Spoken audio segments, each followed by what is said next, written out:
On Thursday, Russian President Vladimir Putin signaled openness to a month-long ceasefire proposed by the United States and Ukraine, but attached several conditions that could hinder or delay the agreement.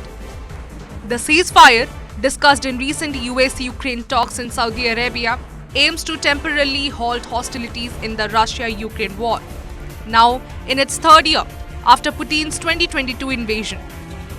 While Ukraine has expressed interest, Putin's demands raise concerns about the feasibility of the truce.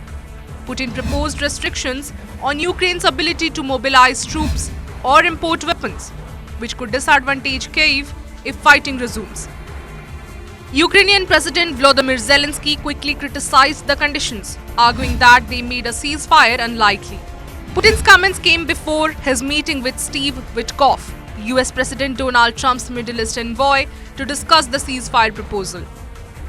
Putin also suggested that the ceasefire would be beneficial for Ukraine, especially in the strategically important Kursk region, where Russian forces have regained ground recently.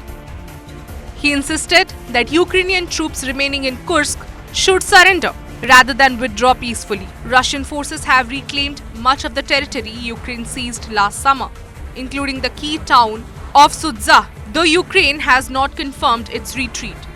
In Washington, Trump acknowledged the discussion but stopped short of endorsing Putin's conditions, while suggesting territorial concessions might be part of a broader peace agreement, an issue that could be controversial in Kyiv. Putin also hinted at further demands, including restriction on Western arms supplies to Ukraine. Meanwhile, Zelensky condemned Putin's conditions, calling them a ploy to prolong the conflict and stall negotiations. The ceasefire talks come as both sides remain entrenched in a devastating war, particularly in eastern Ukraine.